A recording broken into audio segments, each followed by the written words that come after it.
Where is he? Where are you? Skull Rock. Do you know it? Hello, this is Stacy reporting live. Woo! Reporting That's live. how we're starting today, That's huh? how we're starting. Yep, that's how we're doing it. Reporting live from the Skull Rock broadcast. I am joined by... Hello, this is Megan. Welcome back to our Stranger Things podcast. As always, we are super excited to be chatting with you today, and we are coming up on the end of season 3. So We are feeling all the patriotic feels right now. I even did Yeah. my makeup like 4th of July. I'm ready to wave a flag and eat a hot dog. yeah, and you're wearing a Joe Keery shirt. Can I see that? Joe Keery. Oh, Oh, nice. yeah. That's a Etsy, really baby. good photo. Yeah, that's that's one when of those... somebody thought he was the guy who played Baby Driver. You don't want to. Yeah. You don't want to be that guy. But yeah, that's when he's eating all the poutine. Yeah, he was in Canada or something like that for that photo shoot. I have a Joe shirt on. I'm envious. You got some show merch. She's Yeah. wearing long sleeves, guys. Which I know, but it's so cozy. It feels like everyone a hug. says that about the shirts. They're like, because we know Yeah. our shirts are usually like overpriced, but everyone said it's just like the material. It's that really cozy, soft kind of Yeah. t-shirt. So way to go, Yeah. Joe. I know, I love it. But we are, super excited about the stuff that we have going on. Oh yeah. We chatted a little bit about some of it last week. So just a reminder that we have a giveaway going on and we Mhm. have some specials on our Patreon, and all of that is running until July 4th, Battle of Starcourt Day, Yeah, good girl. which is when this is coming out, when this episode drops, that will be a week from today. Is And that we'll be insane? dropping the final episode of season 3 Deep Dives, which will be that episode. And then the next day after that, we're going to do a live we got and- some special treats planned. and pick our giveaway winner and have some fun on that. So Yeah, we're gonna make some stuff, and it's gonna be great. We're gonna be in, costumes. It's gonna Yeah. be really great, guys. get ready. So that's going Buckle up. to be the evening of July 5th, Saturday, July 5th. So mark your calendars, get ready. East Coast time, probably around like 7 or 8 or something like that. So before we get started on our deep dive, we did want to take a moment to thank our Patreon members, because we definitely don't do that enough. Yeah, I we'll agree. try to get You better should about play that. like graduation music over this or something. as we go on. We remember. remember. Yeah, popular infringement. I love that song so much. So good. Oh. Vitamin C. Vitamin C, man, where did she go? She was great. That's like one of my like favorite songs in the world. But That tracks. that's a little off topic. Okay, so anyways, get back to what you were saying. Yeah. So our newest Patreon member is Alexandria. So Whoop, thank you so much for joining us. Then we have 3 people that have been with us since the very beginning when we Oh, geez. first launched our Patreon, which was when we were just a pebble. Yeah, about a year ago at this point. So thank you, Eli. Thank you, Whoop. Juan. And thank you, Zofia. Whoop whoop. Love you guys. Love you. Also, we have Kat. Cat. Oh, I love Cat. I know. Lizzie. Lizzie. Who was just on our show for one of the Joe mini episodes. Yeah, where I kept recently. saying Tamario. Yeah. And then we have Slither. Tracy, who, Tracy. oh my gosh, always has the best theories and connections and stuff. We got to have her on and do some deep dives because she Yeah. finds some wormholes. They're great. Absolutely. Then we have Jackie. Oh, Jackie. Oh, Kate. Jackie's Kate. been on the show too with her daughter after Jackie. the Adorable. Yep. after the con. We love Kate. Kate. Yep. I just remember Kate's Halloween decorations were like Like best. top tier. Yep. Yeah. Marla. Oh, We love Marla. love Marla. We have Leah, which just have to shout out Leah because Leah sent me a portrait of Charlie. I just showed you. It just came in the mail today. And I literally texted my mom that she has to help me frame it because unlike you, who is so good about framing things, I'm terrible at framing things. I get it. And yeah. I'll like won't frame it. And so I like want to make myself accountable to frame this and put it You up gotta of put Charlie. that in like a gold frame or something. That was Yeah. so goddamn nice. It's yeah. beautiful and it captures him so well. And I'm just like so excited to have that on my wall and just see him every day. And Charlie Beautiful was my tribute. cat, if you guys didn't know. We also have Nico. This episode is dedicated to Charlie. Yes. Nico, yep. Nico, I love because Nico put together that list of all of the Oh fics that my we God. always forget to We're talk like, yeah, it's a great story. We don't say the title. We don't say the author. So Nico, like MVP. Yes. Zan77, thank you Yes. so much. Been with us So for a sweet. while as well. And then we have Oscar, NY Whoop, whoop. Papueno. Shout Love him. out. We have our friend Rachel from California. Love Rachel. Love Yep. Rachel. Suzanne is one of our newest members too. And Suzanne made that bag with that portrait of Joe Keery So that gorgeous. you got for me. Yep. So, yeah. So, all of our Patreon members, we just love you guys so much. We appreciate it.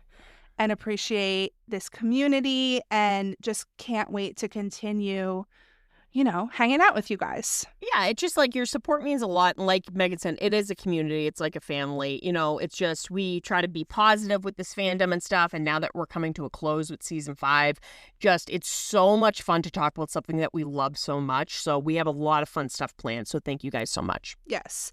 And as always, you can check out our Patreon. I think it's patreon.com/skullrockbroadcast if you want to support our show. We have lots of different levels and lots of different like benefits and stuff like that. Even that tote bag for that Girl. Lovers Lake deep dive. So I'm excited for the people that will get that in a couple months.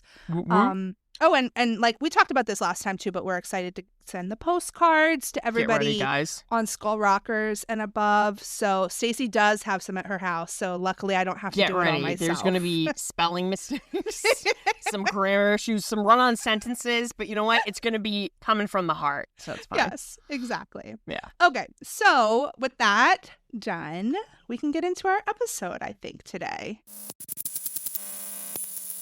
So we were deep diving the episode, which is episode 7, I believe. Yes. The Bite. The bite. Let's take a bite out of the bite. Ah, Another bite. Oh, Joe connection. look at that, man. All right, so we open to Rock, ROCK, in the USA, and it's playing, and it's that night at the fun fair, and it's just like a montage of shit that would make me puke, basically. Oh my gosh, I love all of these things. God damn, I'd be the one holding everyone's coat, like, as they go on the rides. I can't do spinny. My equilibrium's off. But I love that a kid wins a gizmo, like, stuffed animal from Gremlins. That was really cute. Ooh, That was a I nice didn't little notice that. Easter egg. Yeah. But the band starts to play, and I wonder, was Robin supposed to be there? That's a good question because she was in the Hawkins High marching band. They had their nice patriotic uniforms. They looked good. I also noticed the Uncle Sam on stilts. Did you notice Girl, that? literally. So there's a part in Home Alone 2, Lost in New York, where he, like, a Santa's on stilts, and he, like, hands a pamphlet to Macaulay Culkin. People on stilts, it freaks me out. Yeah, Like, it's no. really creepy for some Yeah, reason. I had anxiety. Can we appreciate the foundation on the mayor? So he clearly has put some makeup on. His blending was to shit. Like, 'cause you see it later and you're like, girl, blend down. But he basically is wearing makeup, and he, like, does this, like, whole thing where he's like, happy 4th of July. Are you ready for fireworks? Which, are you a fan of fireworks? I do love fireworks. Do you? I love that people are making memes now, like, literally 2 seconds into the show. I'm like, it's the finale, and it's not. I say it like 5 times. That is like a funny thing that happens always. Quinn is, like, immune to fireworks. How's Alea with fireworks? She's okay. Like when she was a puppy, I tried. So my neighborhood does a lot of fireworks. Like, Is it which I'm legal in sure- Maryland? No, it's not. Like It's not legal here. I either. mean, some of them are, the smaller ones, but like Yeah. the big ones, to do that in your backyard, not legal, but like it happens anyway. So when she was first a puppy, we had her out in the backyard and we were just trying to like not Get her used to it. react Yeah. and get her used to it. So she's pretty much fine with it. I was trying to decide whether I should take her to see fireworks, but like I feel like we see enough in our neighborhood that like I feel like Yeah. I never even have to go anywhere anymore. I watch it on TV, like literally quick story. When I was in college, my friend Nate bought one of those real ones. You know, the ones that you like what is it called? Motor? Yeah, I don't know. Yeah, I don't know. Well, the real fireworks that like are used in parks. Yeah. And it was like a 3-level family thing. And I was down in the basement attempting to do a beer funnel. I failed miserably. Like so much beer was wasted. Oh, Me I and my think friend- you told me this Yeah, story before. it's bad. Probably Like, last year. beer got everywhere, but Nate decided to light it off and it hit the roof because he's an idiot, and everybody got covered in soot, and the fire department was actually across the street, and all the firemen were having beers on the fire truck, and they all clapped. So I remember like just smelling soot, and I was covered in wet beer, and that was my 4th of July in college, and I'm like, what should you do, Nate? And everyone's like, you're an asshole, and he's like, I forgot there was a roof. Like, I'm surprised nobody got burned. But fireworks, big fan. But I do love that when the mayor is like doing his big speech, he kind of does a Jurassic Park reference because he's like, we spared no expense. Okay. So I did like that. I like that I caught that. That's nice. And then Karen, Holly, and Ted get on the Ferris wheel. How do you feel Which- about Ferris wheels? Okay, I'm usually with an asshole that rocks it. I'm usually with that guy. A lot of just failed dates and me being like, what the fuck? I always think I've never been kissed when it's that really inappropriate scene with Drew Barrymore and he's like, I shouldn't like you because I'm your teacher. And there's the assholes above being like, it's rocking, don't come and knock it. That's what I think of. But what I thought with Karen was, I think almost like the brush, the like almost chance with Billy and him being like, stay away from me. I think it was almost her trying to like make Yeah. the best of her situation. She was kind of like, trying to. Yeah, I get that. She slipped to Jimmy, and Jimmy looked like he needed that 5. And, I like that she's with Ted, and right away Ted's like, why did we stop? Which, could you imagine you're on a date and you're like below them? I'd be like, what the fuck? I'd be yelling the whole time. Yeah. And I she's think like, everybody on the Ferris wheel, though, had a decent view of the fireworks. Stacy would be the so- only one that would be beside herself. Like, Yeah. I would have eaten too many corn dogs, and I have to get off if you get my But drift. So my I'd be mad. question was like, why were the fireworks so early in the night? Thank you. Because I feel like usually He blew I mean, his load early. Like, that I man did guess- not know. they do it as soon as it gets dark, but it was just surprising to me that the fun fair continued for like long after the fireworks. But Have you ever thought don't that know. the fun fair was in the same field that is shown in season 4 when like Eddie's like, don't change, Dustin? I always like assumed that was the same field. I don't know. I've never really thought about it, but it's funny. I We're gonna wonder have to if it look was that up. filmed in the same field. Maybe. But I do like that Holly, she's like, the best seats in the house, which, Yeah. Holly Wheeler, right away, Holly like, Wheeler. we know you're going to be important. Megan knows that. She Mhm. notices the tree line, and it Yeah. looks like something's moving, like rustling. She's like, Mom, the trees, they're and moving. fucking Karen is just like, look up at the fireworks, like, that's Yeah. a big one, isn't it? I died at that. And even though they're digital fireworks, they did look really good. Yeah. And I love that it cuts to black, showing the rustling in the, like, forest. Yep. Then we get the credits, and then after the credits, we're back to the fireworks, but it's like over top of Hopper's cabin. Yeah. And as you can see, like, 11, is talking about how Billy is building something, and it's for her. And Max and Nancy kind of figure out that Billy was referring to the Flayed, and the boys are like, is this an army? Is it to spread, but to stop 11, since the Mind Flayer is still pissed about 11 closing the gate last year? And basically they're like, she's the only one that can stop the Mind Flayer, so he wants to like eliminate her, basically. And I just love that right away Max's reaction is like, well, that's nice. When basically because Elle's like, well, he said he's going to kill all of you too. And Max is like, well, that's nice. like, damn, we better get the fuck out of Dodge. And Nancy asks 11, because right away Nancy, she starts hearing noises, and she's like, huh. And Jonathan's like, it's just the fireworks. That would have been me. And she's looking out the window, and she turns to, and I just love the realization right away. She goes, was Billy in this cabin with you, like when you saw him? So right away the realization that he knows, the Mind Flayer knows where they are. Yeah. girl, like, I'm sorry, Will right away being like, oh, he's here. I'm like, It's like, yeah, we're- nice of you to notice at this point, bud. we He's already like right fucking figured that outside. out. I'm telling you, Megan, I have watched the show a gazillion times, but I forgot how fucking scary that shot of the mind flare, which looks like a giant tarantula.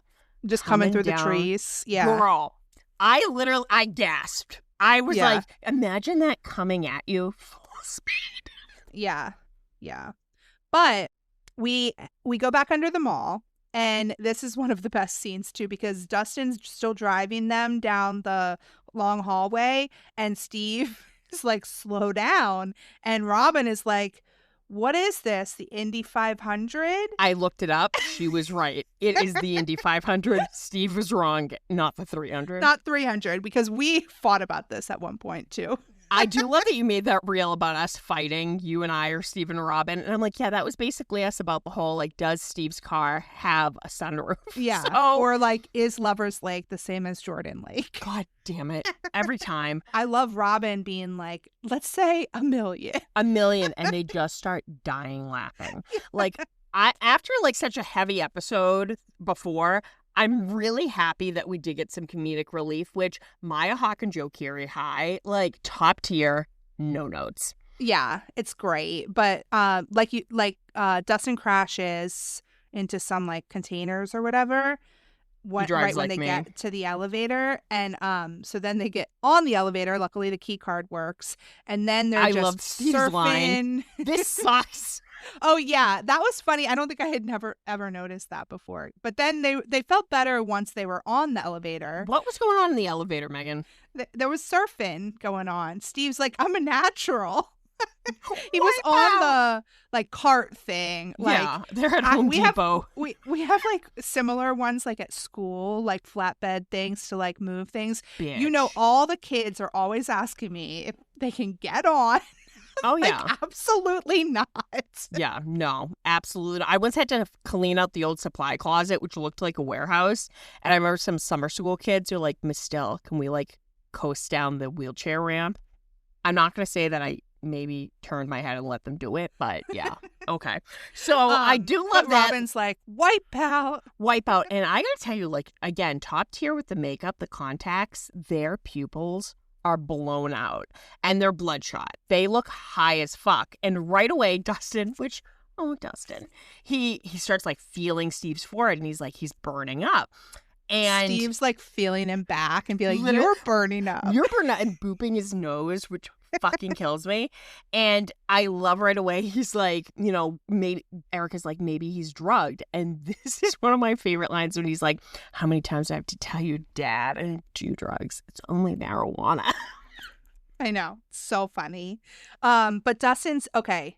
Just to get like a little heavy for a second here. Yeah. Dustin's like, I need to know what they did to you. Are you going to die on us? And That- Robin's fucking line here. Girl, the She's like- silence that follows. It's haunting because Yeah. she's like, we all die, my strange little child friend. It's just a matter of how and when. And first of all, that's just deep in general, but I did not like it in the sense that this better not fucking be foreshadowing. We will eventually start talking about my feelings, and this is not like spoiling or anything, but I have a really bad feeling about Robin. Yeah, I have a bad feeling. But anyways, if you ever want to see happiness, it's when Dustin promises that they can get food, and I love that she's like, I would kill for a hot dog on a stick. Maya Hawke's acting is just so good, and I love that Steve, like, right away, you know, but Dustin's like, we're gonna get to your car, and I love that he's like, cards off the board.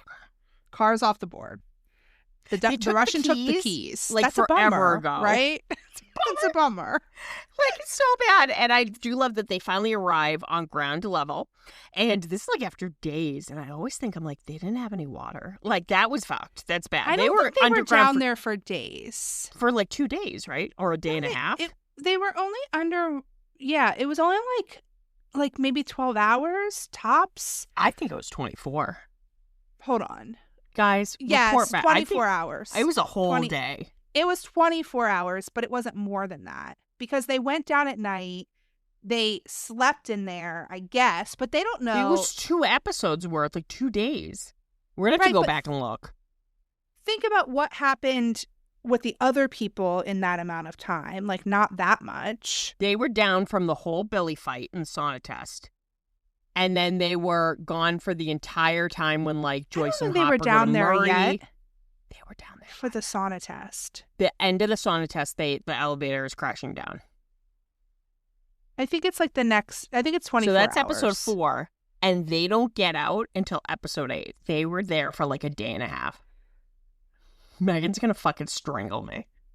It was nighttime, and then it was nighttime when they got out. So It I was think like it was 2 24 days. hours. You're like 12 hours. I'm like, 2 days. 24 hours. Anywho, 18 hours. 18 hours. You know what? We're going to say 18 hours. But they arrive on ground level, and I love Robin and Steve. They're literally tasting how delicious the night air is, which I could see, like breathing fresh air. That's pretty great. But then we see that the Russians have security, and they have guns, and they're blocking the exit. So Dustin thinks fast, and luckily the door was unlocked. They go back into the mall. Then we're back at Hopper's, and in the shed, Nancy finds a gun, and they kind of barricade themselves in. I liked the quick cuts. I know you haven't seen Evil Dead, but I'm a huge Sam Raimi fan, and I know he's been at the cons that JQ has been at. And the quick cuts, like in Spider-Man 2, they do that, like Nancy grabbing the shotgun, Jonathan grabbing the axe, them barricading and stuff. I just thought the camera work, because I found out the Duffers directed this episode, like there was a lot of like dolly shots panning around, and you almost feel like a character like waiting for something to burst out. But it also reminded me of season 4 when Dustin and Eddie barricade themselves in. Yep. And then you've got that like circular shot of them. Like, it was very like, that was reminiscent of this. Good like, connection, because like right away you feel like something's going to come out. And have you seen Spider-Man 2 with Tobey Maguire? Maybe a long, long time ago. I don't know. But there's a character called Doc Ock, and he's basically got these mechanical octopus arms, and it reminded me of the tentacles that kind of burst through. Yeah. But the lights It's flicker. like, that's real interesting. Great. I'm sure the listeners will appreciate They'll love it.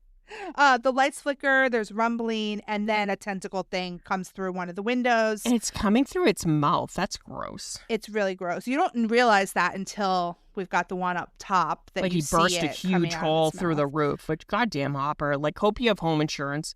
Yeah, it comes through the window. Jonathan fights it, gets knocked down. Nancy shoots at it. Then Elle gets control of it before it can reach Nancy, and she stops the one. That was like a WWE move, when she like rips both of them. That was sick. Yeah. She stops the one, and then it sends 2 more, which she gets them, but then she's grabbed by like the next one that comes. And I'm sorry, that thing, like, I know it was a lot of digital, but like literally it looked so gross and like wet. It was gross. It was and I very love that realistic looking. It was like, it's like this giant flesh octopus, and Mike sees that it's on Elle's like ankle, so he rips it off. And I have to say, Well, it was all team... the kids. Hold on, all the kids are trying to pull down. Oh, on when her. it tries to pull her through, I'm Yeah. jumping ahead. Yeah, when they Nancy's try to pull her. shooting at it. Yeah. And then it's actually Lucas that like hacks the at axe. it and gets it off. Then Mike tears the part that's biting her off. What Yeah. a team effort. First of all the kids run to Elle when she's being pulled through the roof. And like you Yeah. said, Nancy's like, this shotgun had a lot of fucking, I don't know, rounds in it, but keeps shooting. And the fact that like Lucas jumped up and grabbed the axe, it's very chaotic. It's very like, there's quick cuts and stuff, but I love that it was a team effort. And then of course, Mike rips it off, and it bites her. It basically like rips her, and Millie Bobby Brown's acting, her just screeching in pain. Girl. Yeah. Girl. But even though she's in so much pain, she does like explode its face open Which like, that gave them time to fucking escape. to And get I love into the like, car. it was almost like handheld cameras, them like booking it to the fucking station wagon. Very chaotic, but like your heart's racing. You feel like one of these characters. Yeah. And I love Will yelling drive, drive, just like Girl. Hopper did. Yeah, like, bitch, the octopus is gonna come after us. Back at the mall, they're running from the security guards, and Dustin takes them into the movie theater. And I loved Steve grabbing the popcorn from the trash. He grabs the trash, the garbage popcorn. Yeah. And they are seeing, which apparently in 1985, Back to the Future was a huge blockbuster. And I wanted to mention this, that it reminded me of the mall, this iconic mall from Fast Times at Ridgemont High. Valley Girl was filmed there, Commando, bunch of films. It was in California, and I'll find out the name of it in a minute. But basically, what would happen is all the stores would close, so all the gates would be down, but there was usually a Cineplex, or multiplex, and basically it was like these small theaters showing these movies, and they would stay open after hours. So after your movie was done, you walked through the closed mall and you left. And there's this famous movie called Chopping Mall, filmed at the same mall as Fast Times. And there's this shot where literally it's supposed to be like the mall is abandoned. It's closed. And I listened to the commentary, and there's a scene where you see above on the second level people just walking. And he's like, well, that's just fucking great. He goes, I forgot that the movies were still open. And he goes, and then I forgot that they got in the shot. And you literally see people just walking, like going home. So I always thought that was really cool that this is where they hid. And I got to tell you, have you ever seen Back to the Future? Yes, but I don't really remember it. I don't know if I paid close attention when I was watching it. It's good. 1 and 2 are good. Then 3, they put fucking cowboys in it. Don't watch it. But I do love that they go to the very front, and right away Robin and Steve are like, these seats suck. Yeah, they're like, we can't sit this close. But Dustin just tells them not to go anywhere, and Steve again is like, fine, Dad. Which that's total fan service, clearly. You're almost seeing it's come full circle, because in last season we saw all the chaos of Steve with all the kids in the Camaro. Now it's almost like Dustin's now the responsible person. And I love him and Erica. They sit on the other end of the aisle, and he basically goes, that's official. I'm never having kids. Yeah. But then Erica's like, well, what are we doing here? And Dustin's like, we're laying low and cooling off like Oswald. They're bickering about that. Killed me when he's like, he's a patsy. She's like, you have got to be kidding me. Because Lee Harvey Oswald was the person who assassinated Abraham Lincoln, and apparently he hid in a movie theater. And then some people, I went to the Wikipedia article about him today, and some people said he was a scapegoat or just got blamed for it, but he was a weird guy. Apparently he defected from the military to the Soviet Union and tried to become a Soviet citizen for a while, and I don't know. It was I had never really, I'm not a big history buff, so I really had no idea. I knew what they were talking about, but I was like, let me fill in some blanks here for myself. And I gotta watch the movie Lincoln, because I heard strange. Daniel Day-Lewis he's very method, and he would stay in character. And I guess Tommy Lee Jones was not having it, because he'd be like, Mary Todd, a lot.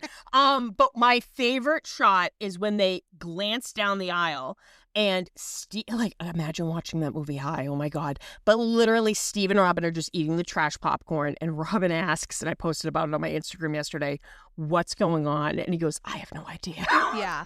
But do you ever think about the fact that they decided to use this movie that has time travel as such a big element? We've talked about this before. Yep.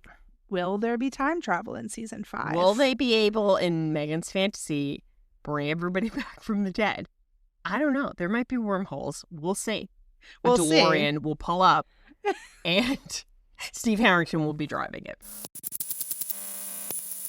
Hopper, Joyce, Murray, and Alexei are driving. In the Todd father. Alexei, yes, is showing them the location of the 2 keys that they're going to need to get to turn off the machine.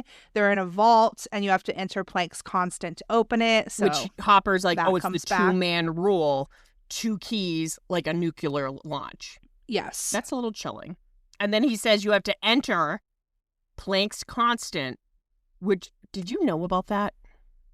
Do you know what that number was? Yeah, you're a math whiz. Did you know about it? That's not the kind of math that they do in elementary school.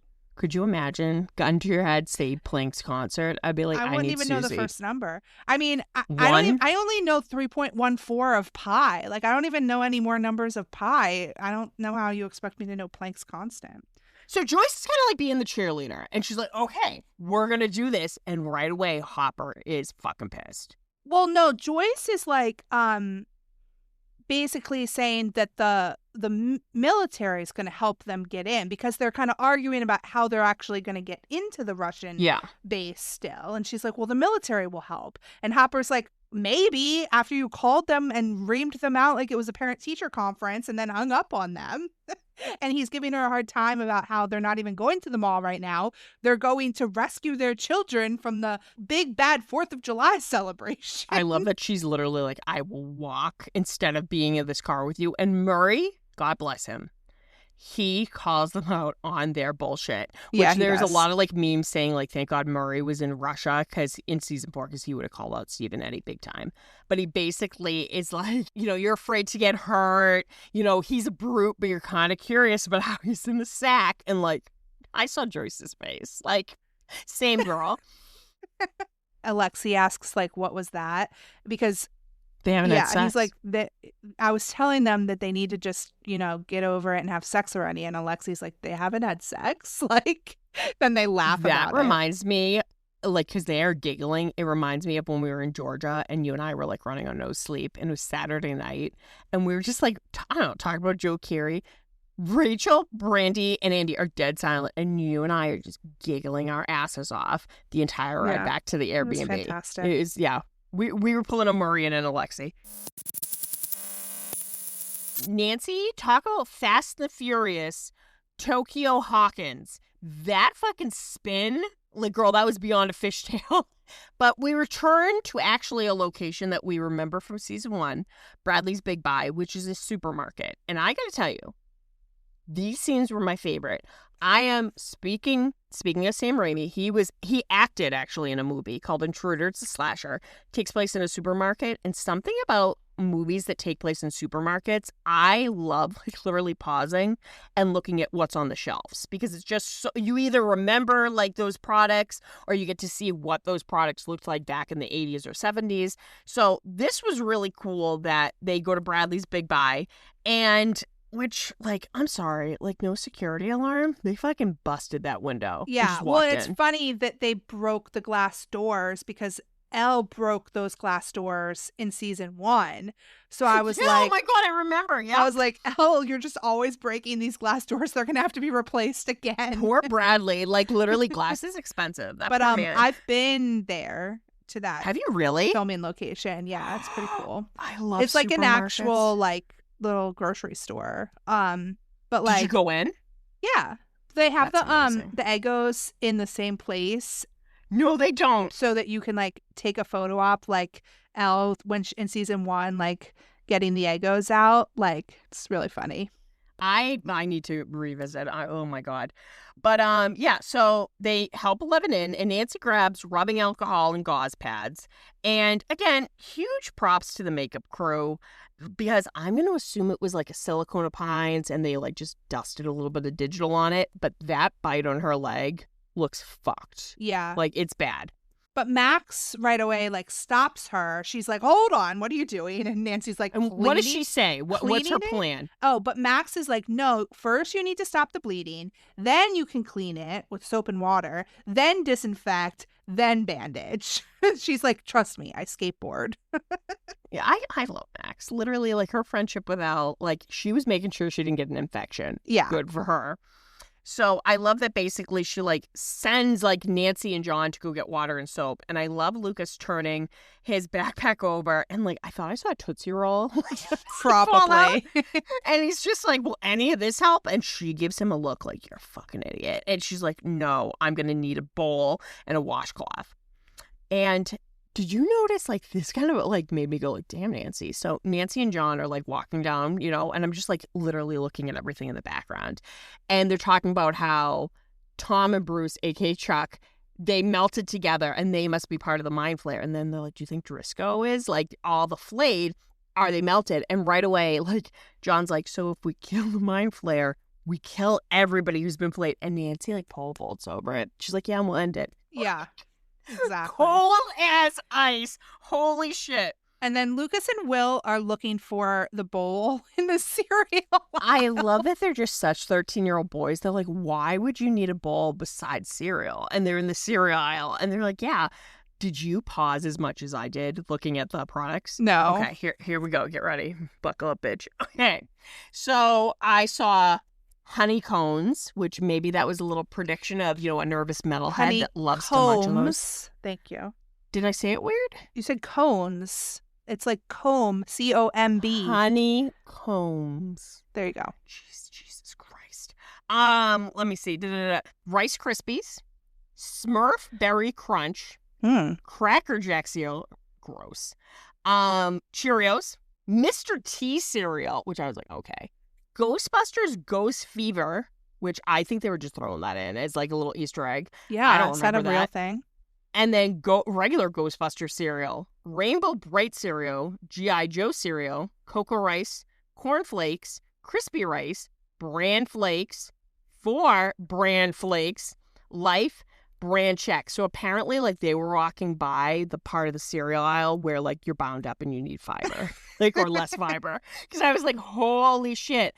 But what do they end up seeing at the end of the aisle? Fireworks. So they see a big fireworks display, and Lucas is like so excited, and he realizes that they could like use that to help fight the mind Satan's flayer. baby. Yeah, he's like, if you strap 2 of these together, you've got what, like an M4, An M80, M8, and then if you put 4 together, you've got a stick of dynamite.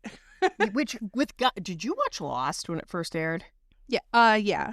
Not when Okay, it so- first came out, but Okay, I was late to the game too, but I Yeah. remember the scene where they find the dynamite, which sweats glycerin, and the scientist Art, remember, like, he just blows up, and they're like, you have some art on you. Something about dynamite and fireworks freaks me out. My dad said when he first dated my mom, like, he used to make M80s, and they would, like, light them underneath bridges. And I'm like, what the fuck? Like, it was the 70s. I guess that's what you do when, you're romancing somebody. But yeah, I my looked it dad up. has some story. My aunt had this bucket that she really liked when she was a kid, and my dad and his friends like blew it up with like explosives. like that's my such a aunt boy just thing. tells that story that he blew up her bucket. He blew up her bucket. Yep. Like, when I first got to school, I'm not going to say how you do this, but I remember I met my friend Andy, and we were so bored, he basically showed me how to, like, make an explosive out of a bottle with just house cleaning products. Like, this shit really freaks me out, but I love that Lucas is very adamant about it. And he's like, we're going to need something to fight the mind flare. And Max comes and she's like, that doesn't look like a bowl. And he's like, this is something that will, like, help her. And she's like, no, Elle's going to stop the mind flare. But I like that he kind of, like, stays on it. And I looked it up. Indiana, fireworks were illegal. If you purchased it, you had to sign a waiver saying that you would not blow them up in the state. And it wasn't made legal until 2006. I So, think hot damn. I think though, so there's different like levels of fireworks. Like the fireworks, I don't know about the ones that they had in that store, but like you can buy some fireworks in Maryland, You just can not buy, like, the poppers. professional ones. Yeah, not the big ones like Nate blew up in college. You can get poppers, the ones that like fizz colors and stuff. I think we can get slightly bigger ones. Like I think we can get like similar ones to the ones they had in that grocery store. Those weren't like professional level fireworks. Yeah. So And it was at a supermarket, but Yeah. I do love that they filled up basically a box in a cart, because he's like, if you strap 2 of them together, you get an M80. You get 5 of them, you got a stick of dynamite. So I love that Max is kind of giving him a hard time, but he stays on it, and he's like, no, I'm doubling down. Like, these fireworks are going to come in handy, which, surprise, surprise, they do. So then Mike actually apologizes to Elle finally. He says that he was selfish, wanted her all to himself, that he's glad that she's friends with Max now, and he's kind of saying all the right things. And then he's Bitchin'. like, yeah, because I guess he said she's going to have a cool scar or whatever. But Which she does. He Good job, makeup says, department. he's like, they do say it makes you crazy. And so he like doesn't want to Girlfriends? say the word love. And she's like, girlfriends, boyfriends. And he's like, like old people say it to each other sometimes. And she's like Man. so confused. But then the walkie is crackling. So Dustin finally comes through. I'm sorry. He's in the projection booth. Back then, like, somebody had to man the projector. Dustin, like, just go, I need to be in here. Like, he chose there to do the message. Yeah, that was weird. But he comes through with his code red. He tries to tell Mike what was going on, but his walkie ends up dying because his batteries die. I love when he's like, I'm not mad. Well, actually, I was mad. Yeah. That was funny. But I guess they did kind of get through enough to understand that he was at the mall and that it had something to do with the gates. Which they debate later on. They're like, did he say great or gay? Like, this movie is so great. Oh, because actually I don't think they knew where he was, because then they had Elle look for him. And they're like, why is he at the movie? Yeah. But that's a little later, because then you see Dustin go back into the theater and ask Erica if she has batteries. And that's when A's. Yeah, that's when they realize that Steve and Robin are gone. Yeah, where are they? And this is understandable. They haven't had anything to drink in, which we're debating, 12 to 24 to 18 hours. So I love Steve. Now, in Massachusetts, we call those bubblers. What do you call them? A water fountain. You're weird. Okay, No, so you're he's weird. He's from Massachusetts, so he's drinking from the bubbler, and I love that he goes, that's amazing. And I love how high Robin looks. Like, those contacts were amazing. And she explains that she wasn't entirely focused in there, but she's pretty sure that mom in the movie was trying to bang her son. And I love that Steve, stops drinking the water, and he goes, wait, the hot chick was Alex P. Keaton's mom, which that's a reference to Family Ties. Great show. I recommend it. It ran through the 80s with Michael J. Fox. And right away... Oh, is that the Alex P. Keaton is the character's name in that show? Yeah. It is so... He's basically like a Republican, but he's a teenager, and his parents are like hippies. It's really cute. I've seen it on Pluto TV. It's very, very cute. And Michael J. Fox, quick little tidbit, they originally cast Eric Stoltz, who's been in a ton of movies. For Back to the Future? For Back to the Future. He was going to play that part. And they shot half the movie. And Robert Zemeckis, the director, was like, this guy's playing it too serious. So they had to fire him, which was a little awkward.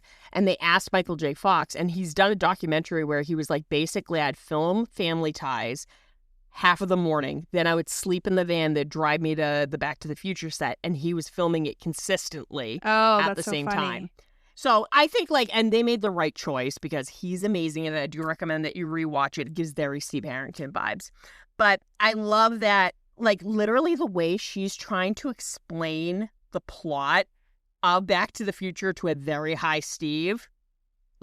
I'm sorry, 5 out of 5, no notes. Yeah, there's a it was like you trying to explain pavements to me. I was like, what? There's a really funny scene in Big Bang Theory where they talk about Back to the Future too. It kind of reminds me of that.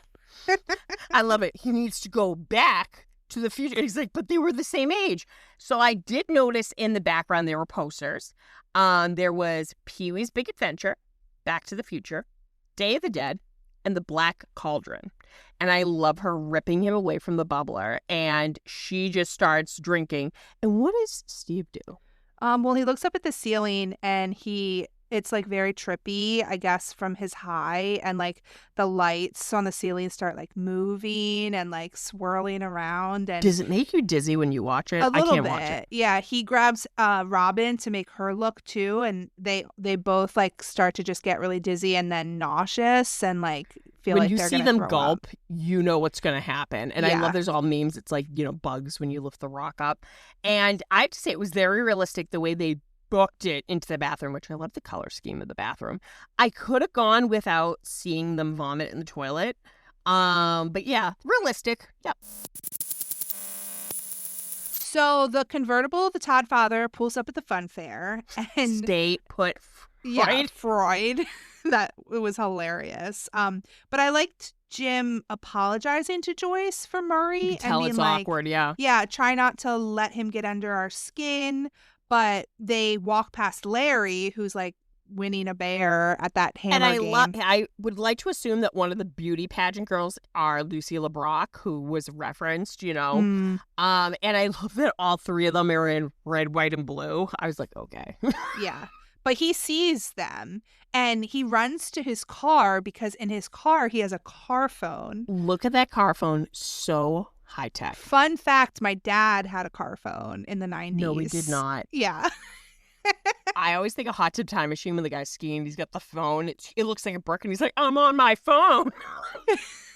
That was Nextels for You us. could only use it in the car, and it did have that cord, that swirly cord thing. He had it for work because he would have to go out. He was a surveyor and he had to go out. I in bet you the field. calls cost so much money too. Yeah. Because back then, Jesus Christ. I mean, he also had a beeper. Oh, my parents had beepers. Yep. Yeah. So I still don't know how a beeper works. you had to like call the phone. You had to use the phone to call the beeper, and the beeper would get a message that shows the number that was trying to call you. Oh, and then you would shit. have to find another phone somewhere and call that number back. Probably a payphone. Or like, I feel like I remember my mom like asking to use the phone at like a store before. Like we were like in the mall actually, and she got like a thing on her beeper that my dad wanted her to call, and so she like asked the store we were in if they had a phone that she could use. Like that's like a memory of my childhood. That's so cute. I have like a red phone, like a portable phone from the 80s. I love phones, but they are very hard to collect. A lot of people collect telephones from the 70s and 80s. So if you find one at a flea market or yard sale, grab it, guys. They are worth money. So what happens? Well, Larry sees them, and he runs to his car to like call the Russians, I guess. What a fucking snitch. Yeah. So we go back to the supermarket, and this is one of my favorite shots. I love that they have the freezer open in front of the Eggo section, of course. No, this is your favorite part because it's some fucking new Coke again. Me and new Coke. I should just grab my can off my shelf. I love it. If I have to hear Stacey talk about new Coke. When I go into my time. spiels about new Coke, Megan is like, she's triggered. She's ready. Like, but I am on. Probably heard it like 25 times. She's heard it 90 times. I'm going to send you new Coke. No, I hate new Coke. It's flat and it's gross. I'm glad I it liked failed. the metaphor here, though. This was kind of cool because I feel like I'm Lucas and you're Mike in this, for instance, where he cracks open the can and right away Max is like, shh, because Elle's got what I assume is an American flag or a bandana, and she's trying to search and find where Dustin is. And that's when right away Mike's like, ugh, like you like that? And you could tell like fucking new Coke or Coca-Cola, they spent a fortune on this product placement because it's so meta and it's just so straightforward where he's like, you know, new, delicious, this or that. And they compare it to the original thing and then John Carpenter's The Thing, the remake. And I just kind of like that little like rapport where they're bickering. Yeah. Very cute. He says that the remake is sweeter, bolder, better. I'm going to make you watch The Thing. You're going to be horrified. But you I'm said going to I make you watch it. couldn't watch it because it has like a husky We'll watch it in together. it. We're gonna watch it together. The husky part we might have to skip, but it's a really good movie. And you'll get it. So what happens next? I think you already told me the whole plot of The Thing, so I don't need to watch it. Oh, we're watching it, bitch. Get ready. Elle finds Dustin. He's at the movies, and she's like, "That's when they're like, are you sure he said gate? Maybe this movie is so great." But they take have those fireworks. the fireworks out to the car, and Lucas is like telling Max not to doubt him. So, you know, I love me some Joe Keery, but I'm gonna have to hold back because I gotta tell you, there's a deal breaker. Vomit. Can't do it. Yeah, Can't do it. That popcorn. Yeah, it was like yellow He ate from the trash popcorn. It was bad. Yeah. Now we've discussed this scene quite a lot. And it's probably one of the most important, beautiful scenes because we are very team platonic soulmates, Steve and Robin. But what goes down between the bathroom stalls between these two? So first he flushes the toilet God. and then he realizes that the ceiling has stopped spinning for him, which is good. And Robin says the same. And then they decide to try to figure out if the truth serum is out of their system yet. And I love that she's like, she peed her "Ask me pants a a little bit. question." I respect. Well, I love he tells her to ask him a question, or she tells him to ask her a question. And his question is, when's the last time you peed your I would be pants? gagged because, you know. What kind of question I'd is be like, damn, you into that? Like, ew. And she's like, today? Just a little bit. Just, yeah. And her question is if he's ever been in love. And he says Nancy Wheeler. Senior year, right? First semester, senior year or whatever. And Robin's like, oh, she's such a priss. And Steve's like, actually, turns out not really. So Robin's like, well, are you still in love with her? This and rips my heart out. Yeah, no, I found someone better for me. And the look on Robin's face, like right away, she's like, fuck. She knows. Yeah. It was funny that Steve was like, you know, Dustin keeps telling me I need to find my Susie. And Robin's like, who's that? And he's like, I don't know, his girlfriend from camp. I'm not even really sure that she's real. So he starts describing this girl that he's in love He with. had so and much saying fun. He how laughed so much. She's so funny. She can Yes. crack She's so codes. smart. Yeah. Oh, God. And unlike anyone he's ever met. And Robin gets real quiet. And Steve's Did like, you did you just OD? OD in there? And she's like, no, I'm still alive. And that's when he does that fun little slide. And she's under like, the floor is stall. disgusting. And he's like, well, I'm covered in blood and puke. It's fine. Oh, Yeah. So he's like, well, what do you think? And Sounds awesome. she's like, the girl sounds awesome. What about the guy? And he says that, she says, well, Steve, it's shocked me to my core, but I like you. which I like. It mirrors the you- scene with Eddie in the woods when he's like, you on paper sound like a douchebag, Mm, but you're actually a good Mhm. person. And I know we've discussed this, but I guess originally the plan was they were going to be a couple. And it was Maya Hawke. She like talked with the Duffer Brothers and she was like, I got an idea. I think this might be better. Interesting. yeah. Good move. And it's great. But she says that he doesn't really even know her, and that if he did, that maybe he wouldn't even want to be her friend. And she's like, listen, I wasn't jealous and obsessed with you because I had a crush on you. It was because she wouldn't stop staring. And I love Steve, Mrs. Mrs. Click. Click and Tammy Thompson. And right Yeah. away, you can just see he's like, he's processing. And he's like, but Tammy Thompson's a girl. And that's when the realization, and he's like, oh. And Robin, we've discussed this. It was 1985. You know, it was when the AIDS, pandemic happened. Being gay in a Midwestern Bible Belt small town, terrifying. And people usually stayed closeted. So the fact that Robin did this, you can see like the fear in her eyes because right away she's like getting nervous and fidgeting and stuff. And she asks if he OD'd. And even though he got rejected yet again, his like line following, like right away going like, well, Tammy Thompson's cute and all, but she's a total dud. And it's just instant acceptance. Like, you're in a safe place. Uh-huh. You came out to me. I get it. You know, I got rejected, but he is just so sweet about it. And right away they have this little rapport when he's like, she wants to move to Nashville and shit. She's a singer. And she's like, she's got dreams. And right away he starts saying like, she sounds like a Muppet when she sings. Right. Well, he says she can't even carry a tune, and he starts imitating her, and Robin's like, you sound like a Muppet. And he's like, she sounds like a Muppet giving Muppet. birth. And I love that they sing in a Muppet voice Bonnie Tyler's Total Eclipse of the Heart. Like, outstanding. And I just love that it's such a, like, the music swells, and like this is the beginning of such a beautiful friendship and relationship. And it's a very important scene, I believe. And I just love that as they're laughing and cracking up, Dustin and Erica come in and they're like, oh, fuck. Yeah, that's how they find them.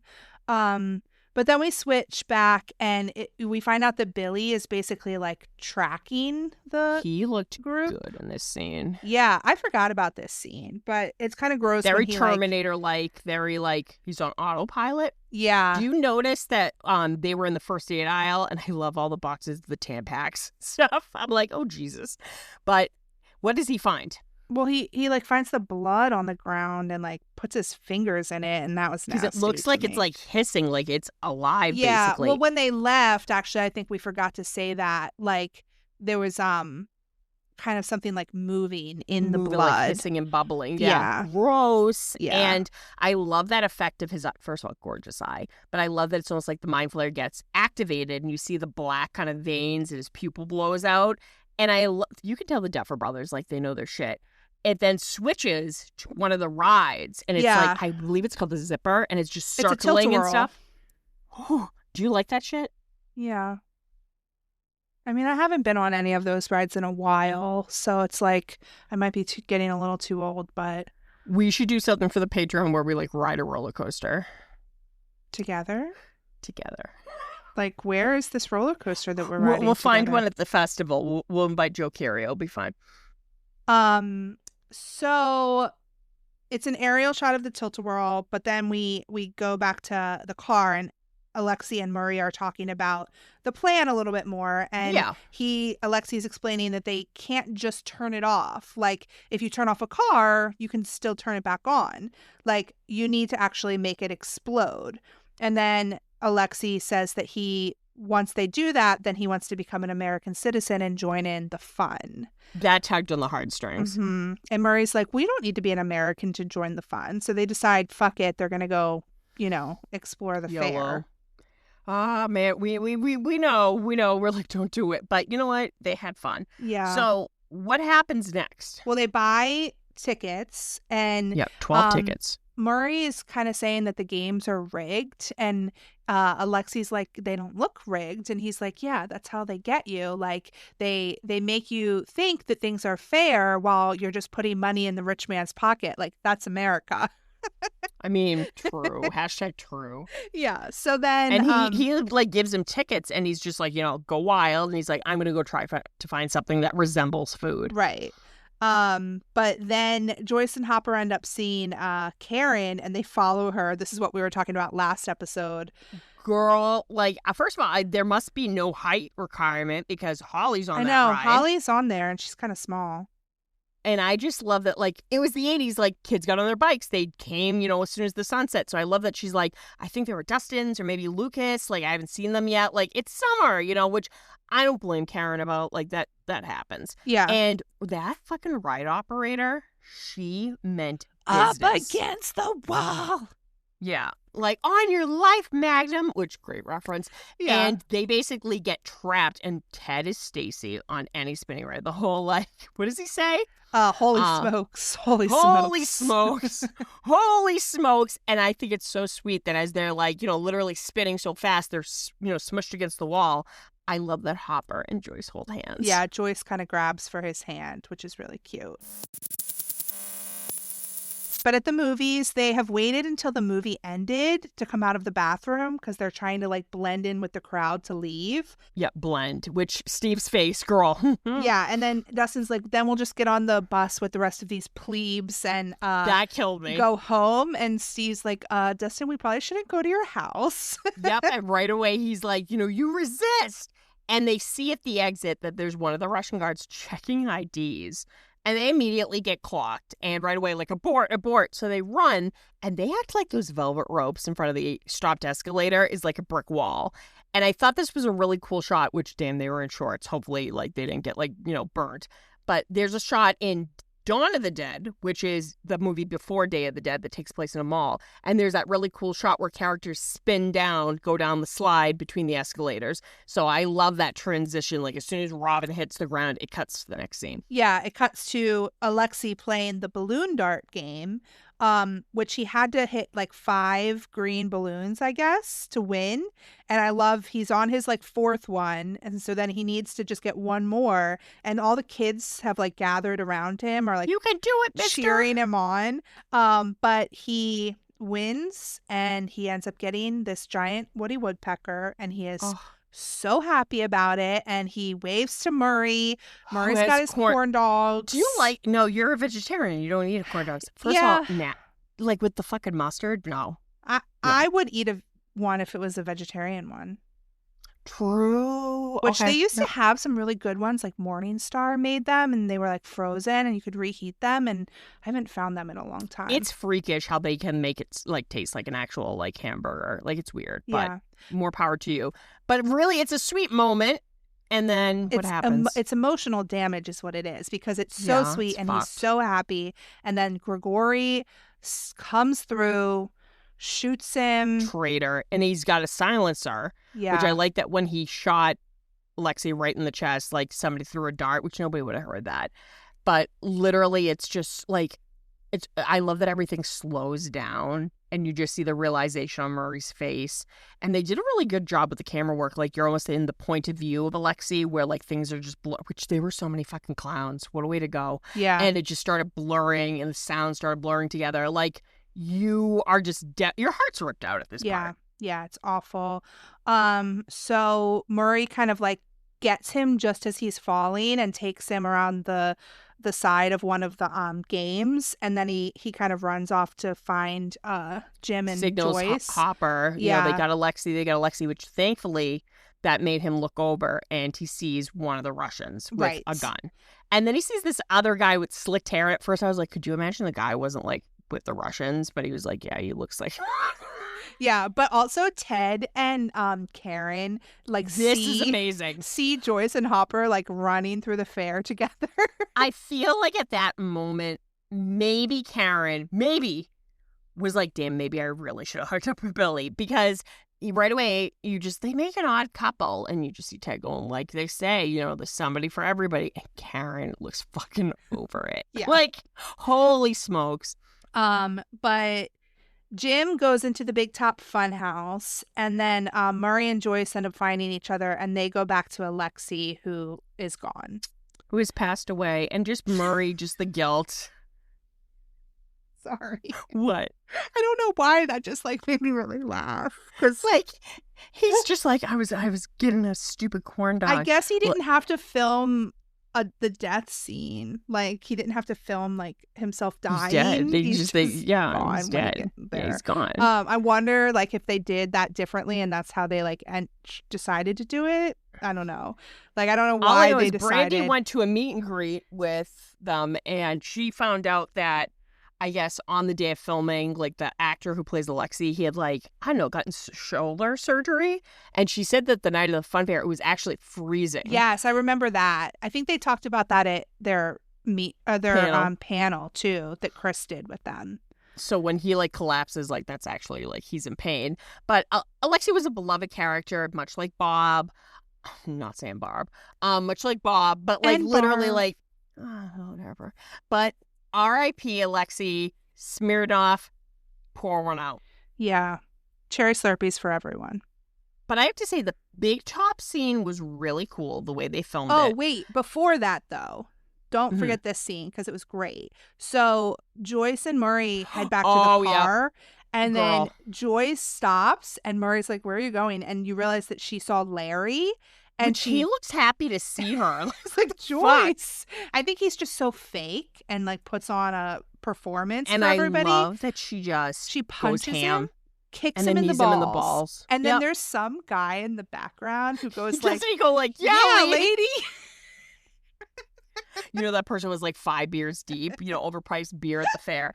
But that's so good that, like, kind of like Mayor Klein kind of got his comeuppance, and we find out later that he gets real fucked. Yeah. But I like the Big Top, like, I always think of the movie Grease, like at the end when they're like dancing, and I'm like, I would twist an ankle. Like, and I love that they have all the punching bags, and they're like, oh, Yeah. this is the cave of horrors. And it's a bunch of punching bags. I was so curious. Like, I think the punching bags and the mirrors, they were probably like sets that they built, right? They weren't Yeah. actually inside of like a fun fair thing. Oh, 'cause no. that fuck would have no, been yeah. like too hard to film in. But I love a what is it called, a fun house too. Like, I think they're hilarious. But I usually, like, I remember haunted houses I hate and fun houses I hate, because, like, if there's something moving, like a rotating hallway, Stacy is going down. So, like, this kind of gave me a little bit of anxiety, but I love that he fights one of the guards and he uses one of the punching bags to, like, fucking knock the guy out. yeah, And he's smart because he sees that he dropped his radio and he can hear, like, the Russians speaking. he grabs So he that. grabs it, he goes through a tunnel shaped as a lion, and it roars.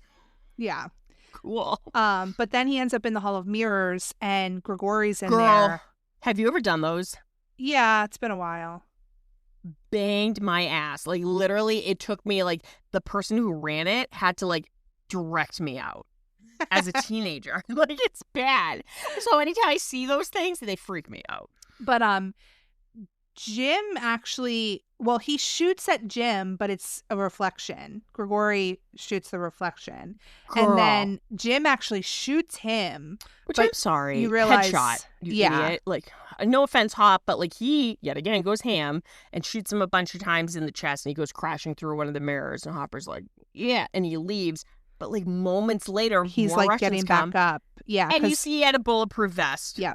Which of course he did. I mean, Have you, of course, have not seen Lethal Weapon 3, I believe.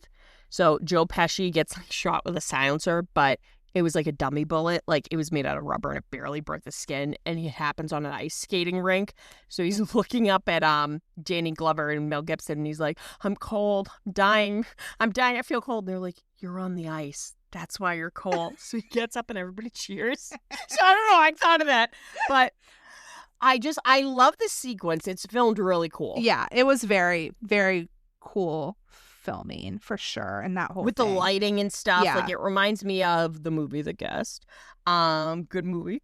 But literally, it's really well done. But I always loved, so back in 2020, I made a reel where I was like, this was summer 2020, so we were all fucking over it. But I literally went, Hopper's all of us, and the tunnel is the remainder of 2020. Oh, because So he like makes girl. like a sigh. Like, He knows he has to do it, and the noises that he makes going down, so good. yeah. Oh, So he goes down the slide and Joyce picks him up out back. And you realize that he has that Russian radio and they can hear the Russians talking, and Murray is able to translate, and they find out that they have found the children on the lower level of the mall. So, of course, they think it's their children, which technically it wasn't, but then they end up there too. So, yeah, exactly. That worked out, you know? yeah. I felt like that was like a very like, but they were going to go to the mall anyway, but like that was like a very, him finding It's the kinda- radio was like a plot device to like, yeah, this lit a fire under their ass. Yeah. They were like, well, we got to go. So we cut to that exact Russian guard saying that on the walkie, and he's armed, and he's approaching the food court. And all the entrances, they said on the radio, are locked down.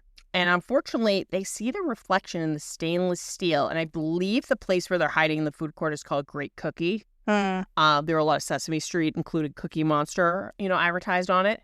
I don't remember that place, but yeah, love a good we have a warm great cookie, I think. Really? Mm-hmm. You guys have all the cool shit. So they see movement, and the guard tells the walkie to the others to get over here. And this is a very tense moment because he's found them. And unfortunately, as we pan down, we see hiding behind the other side of the counter, and we see Dustin, Erica, Robin, and Steve. They're screwed. Yeah. So, I mean, they're about to be found out, but their only saving grace is that this car that's sitting in the middle of the food court, which we always had those at our malls too. Like, I tried to always think, I was like, is that an advertisement for a car dealership? Are they doing a contest? it was 'Cause like they a were always contest cars. usually, but like it was usually the car dealership was like sponsoring the car I giveaway. always wondered if those had gas, because in Dawn of the Dead, that's a plot device because they have to get the zombies out of the mall because they want to lock it down and live in it. It's kind of cool. So they hotwire one of the cars, they drive through the mall. So they see, I should have looked up what kind of car it was. It was burgundy, and it starts to shake. And it's in front of Sam Goody, too. Great store. Yeah. Yeah. And then the car alarm goes off, and we see that Elle and the others have arrived. So she actually throws the car at the Russians. What a moment. First of all, I have to find out what music was used in that scene, but it just swells. And unbeknownst to any of us, she basically uses the last of her juice because she's injured and she's getting infected. And it's just such an epic moment of her just, with her hand outstretched, and she flips it. She kills all the guards. Yeah. Well, and I liked how at one point, because they all like reunite and they start like talking and trying to catch each other up, and somebody's like, wait, those were Russians? And Erica was like, some of them were, but some of them might have just been like security guards at the Security? mall. I love they make a Red Dawn reference. I love that it's so chaotic. Like, first of all, Dustin hugging Mike and Al, and he's like, That "You was flipped really that like a sweet. Hot Wheel." Yeah. That was cute. And I love that it's really chaotic. Like, right away, like Steve tells Robin, like, yeah, Elle flipped the car. She has superpowers. Catch up. And I love that Nancy's a little bitchy. She's like, who are you? Yeah. And Robin's so innocent. She's like, I work with Steve. And Dustin proudly's like, she cracks the code, which Yeah. they don't know about the code. And then but it's very Lucas and chaotic. Erica see each other and are like, what are you doing here? What are what you are you- doing here? I love that right away Steve takes full responsibility. He's like, yeah, it was totally our fault. Yeah. But Elle kind of gets overwhelmed in this moment, and she ends up falling to the ground. And that's when they kind of look at her wound, and it's like something is inside her. Something's inside and it's moving. And Yeah. she throws her head back and lets out such a haunting screech. And we cut to black. Yeah. Very dramatic end to the episode. I felt like this episode I love this episode. 'Cause Yeah. It's right before the finale of Battle of Starcourt, but there's a lot of setup, a lot of really cool shots. And I do love when the Duffers direct the episode because, like I said, the transitions are just so goddamn good. And there's so many great shots. Yeah. And like you said, it kind of, this episode and the next episode kind of really fit together. They flow together. Yeah. This is So the build up, basically. exactly. Whew, it's just so good. It's such a great episode. I cannot wait. Like Battle of Starcourt, it's long, but it's not like pop out or piggyback long. Right. But I have always said, I know Chris, Filmstock, and other people have said, like, that's one of our all-time favorite episodes because it feels like a movie. It's so well done. So I can't wait to cover it with I know. you. I'm so excited to watch it, and we'll talk about it next weekend, and that will come out next week. So Happy 4th of July, guys. Woo. No really updates for season 5, but I think you have some merch that you wanted to talk about.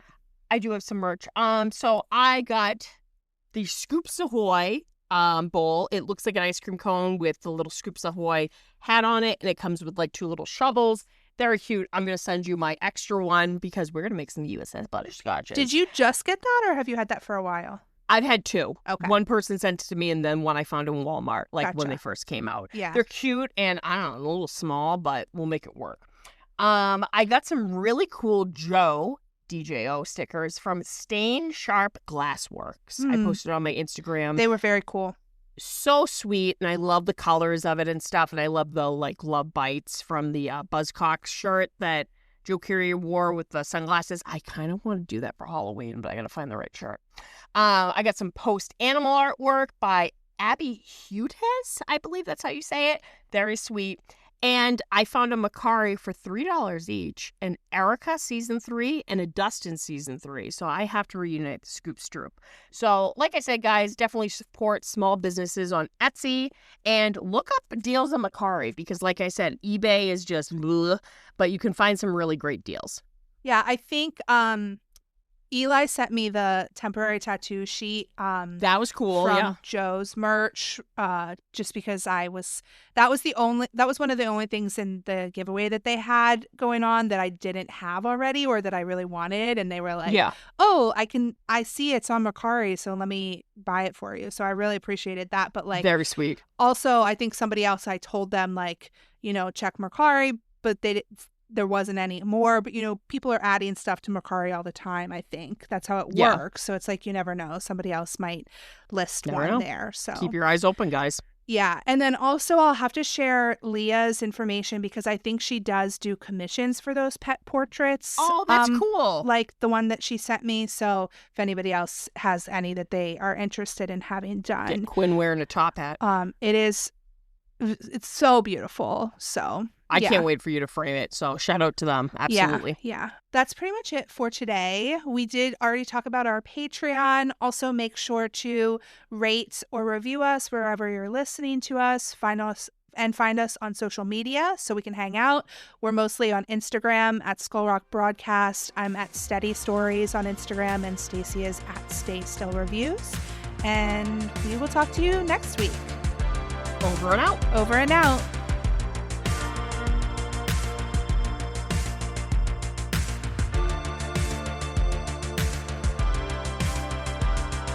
Eddie, I'm not sure I love the idea of you driving. Oh, I'm starting to suffer. Harrington's got her. Don't you, big boy? We're back for our secret study segment where we talk about fan fiction. Like always, if this is the first time you're listening, we know that fan fiction is not everyone's cup of tea. So if you want to bow out now, no harm, no foul. We'll talk worries, to you next man. week. But if you would like to hang out and hear about what we've been reading, feel free to stick around. So, Stacy, you said that you found some cool stories that you wanted to tell me about. I did. I've been reading Scorpio Skies, and I was like, you know what? I'm going to put that on hold for a little bit. And I was like, I wonder what some summer Steady stories. So I found the Steady 2024 exchange on Archive. And I was like, you know what? I love some summer stories. So there was one called A Shade of Summer, and that was by Peaches and Pears. And it's basically Nancy and Robin are going to go to college. Steve and Eddie basically admit their feelings. It's only 2 chapters, but it does get spicy. And they go to the fair. It's just really cute and summery. And they're swimming, and Eddie's just really admiring, Steve in his swim shorts. So no notes. The next one was Mine, which I shared with Rachel last night. I was like, holy shit. And it's by Slippy Slip. And it's basically after season 4, Eddie lives. And him and Steve are kind of like dancing around each other, and they go to a metal concert, and somebody tries to hit on Steve, and let's just say Eddie is not happy. And he kind of shows that he's a dom, and it's really good. One chapter, great. Then Take My Love and Take It Down, and it's by Sharp But Soft. And it's basically about how Eddie and Steve, years later, Eddie's a famous musician. They go to Italy for a vacation. They have their daughter, I don't know, surrogate. And the daughter's 13. She's kind of giving a little attitude every time Eddie gets recognized by fans. And it's just really sweet. There's a scene where they build a sandcastle. It's of course, Dog Days of Summer by Wasabi Pie. That's the one where, like, Eddie and Steve, it's a few chapters. They meet every summer, and it goes over the years. And, like, Eddie opens a wood shop, and it takes place, I don't know, in Oregon, I think, near a lake. And Steve becomes a forest ranger. I really recommend it. It's very summery and cute. I'm waxing poetic about Missing Your Smile. And that basically is about how Eddie and Steve kind of, like, started something, but, like, they kept chickening out. Eddie went to kind of like just work as a roadie, and years later he comes back for a reunion, and he finds out that Steve basically was a sperm donor for Robin and Nancy, and they have an adorable little like 6-year-old who's named Georgia, and they kind of like reunite. It's just really cute. So I've been like reading these one-shots going down, but just really sweet stuff. But I've been reading a lot of summary, steady stories, and I've just been enjoying all these one-shots, and some of them have been spicy. They've been great. What about you? Yeah, sounds fun. Still finishing up Steve and Eddie's Tryst Through Time. I'm on like... Ooh, how's that going? I only have like a chapter and a half left, and the epilogue, wow. I'm like almost done, and I'm like really depressed about it, actually. So... You know what you need to do? You need to crack open the physical book of Take the Money and Run and just sit down with Leia and get all cozy and just read it. Yeah. Even though that book is heavy as shit. That might make me feel better. I don't know. We'll see.